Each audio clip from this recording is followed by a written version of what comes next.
Hi, this is Dennis with Second Chance Tackle. We're still working on some of the reels that Scott found at a West Coast flea market. And he found one of my favorite freshwater reels. This one is the Shimano Sedona 1000 FA. It's a 3-ball bearing reel. It's smooth as silk. I enjoy fishing with these personally. I'm glad that Scott found one of these that we could go ahead and do the video on. So we're going to do the video to show you how to take this reel apart, how to service it, and how to keep it fishing for years to come. This one was made in Malaysia, which is basically where Shimano's factories have been for quite some time now.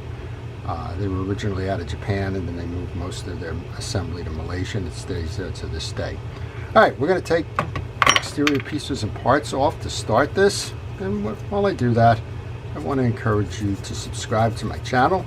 And if you do subscribe to the channel, please hit the notification button. That'll let you see when I'm posting videos and what I'm posting videos of. And well, you'll be able to see if that's a video that would interest you. I removed the handle by taking the side plate screw out, and then I like to put it right back into the bar. That way I don't lose it. And when I take my pieces and parts off, I put them into a tray.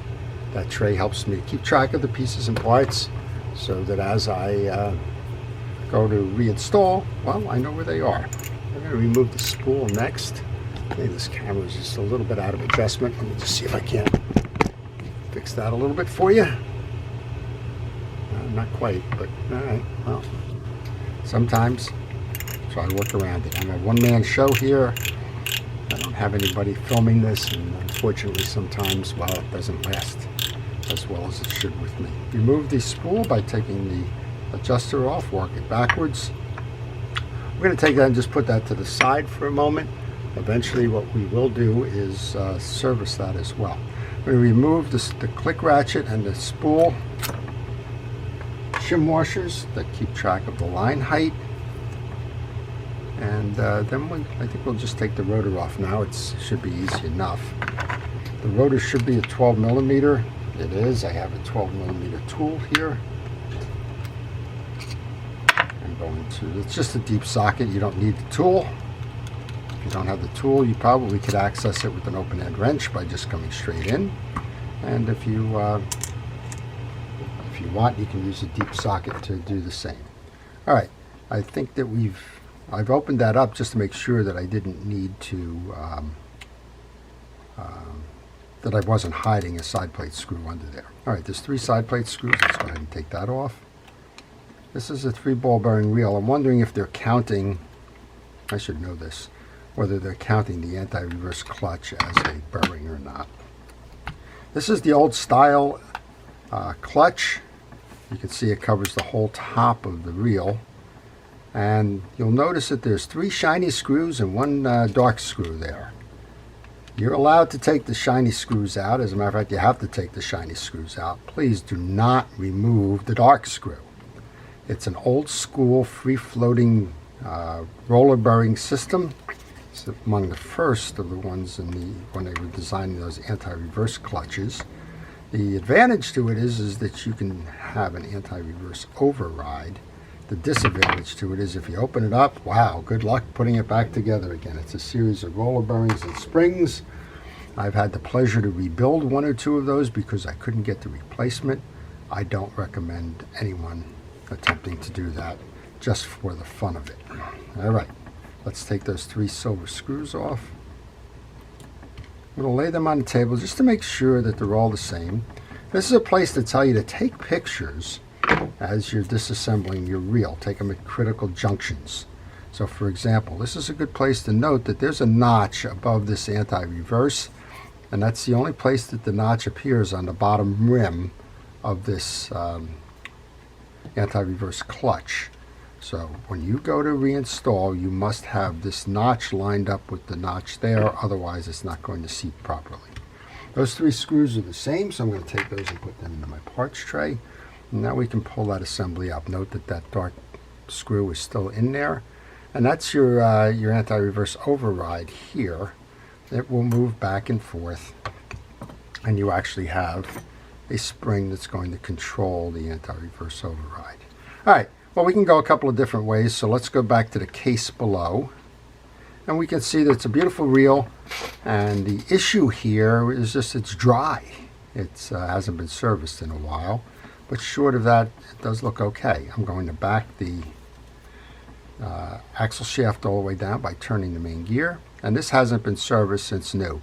That yellow grease in there is the Shimano grease, and what you want to do in your services, you want to take a moment, you want to clean up the old greases and oils, you want to inspect for damage of a reel. Is there any parts that are chipped or broken or not working properly? And once you clean them and inspect them, well, you just want to re-lubricate them, use new greases and oils, and put them back out there to go fishing again. That's the whole idea behind it. That's a deep screw. All right, there we go.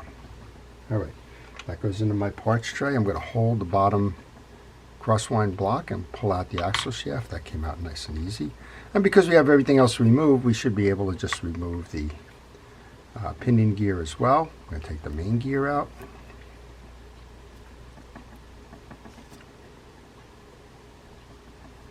Take the crosswind block out first.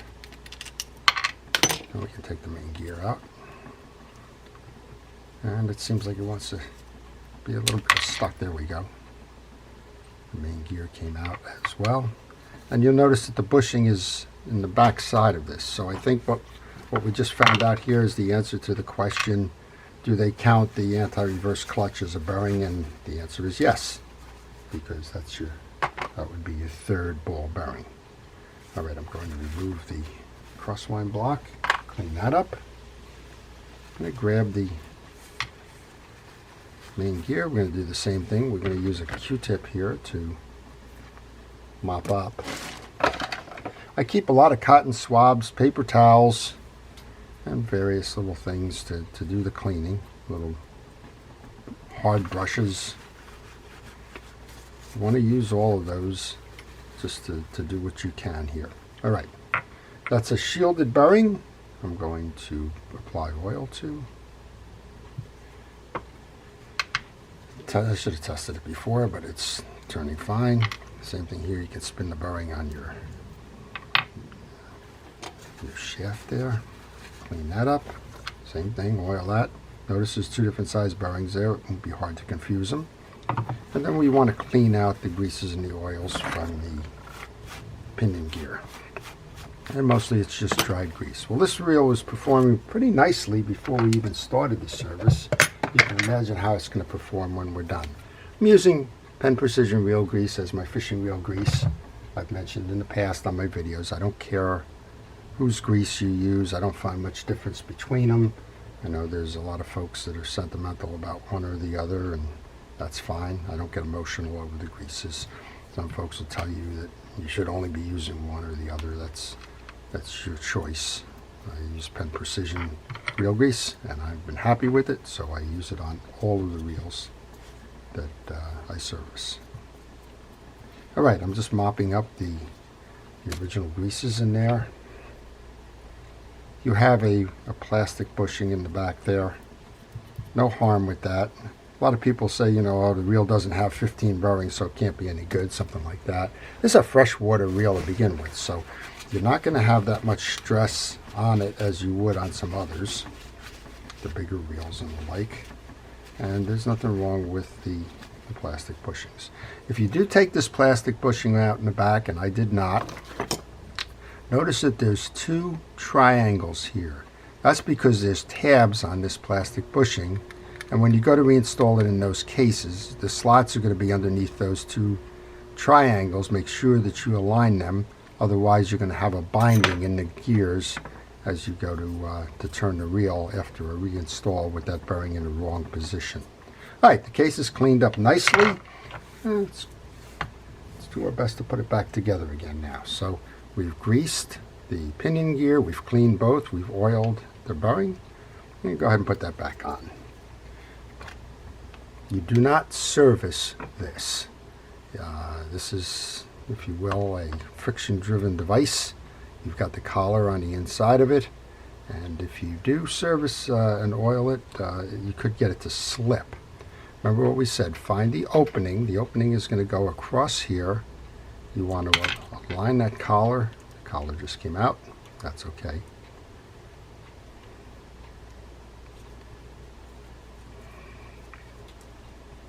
Get it set properly. I'm going to put that collar back in.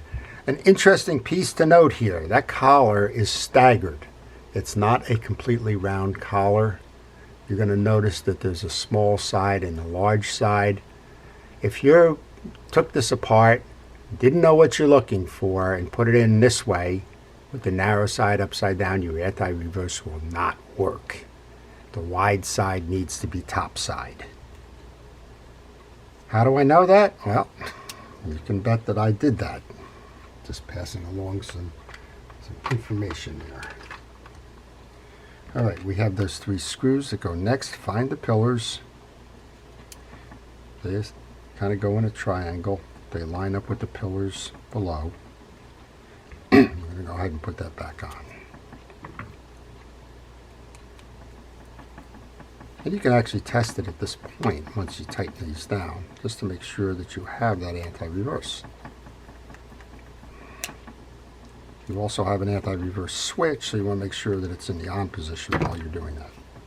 And as you can see, it stops now, it's properly installed. Okay, we've got the oscillation gear goes next. We've cleaned it. You want to inspect the back, you want to inspect the angles of the teeth, and you want to inspect it from a top view of the teeth.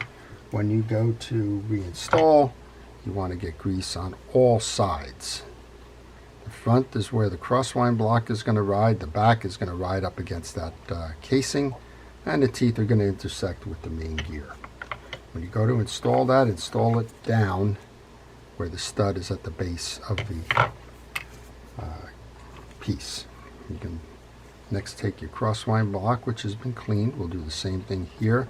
And you only need the grease here on the back side, because that's the only thing that's going to rub anywhere. We'll put that over the top. And if you had any questions as to which side was up with that, well, you would just go to your pictures, and your pictures would tell you the story. All right, we've cleaned the main gear. We're going to do the same thing here. We're going to make sure that we get fresh grease onto the teeth. We've checked the teeth to make sure they're not chipped or cracked or broken in any regard. And we'll get it all greased up there. Get it on the back side too, because this is going to interface with that oscillation gear. Get it onto the shaft where you're going to put the piece into the bushing.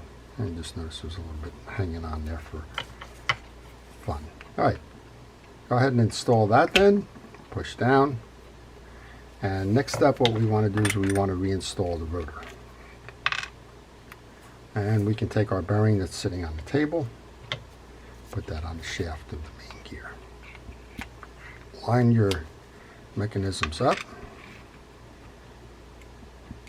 Let's go reinstall the rotor nut.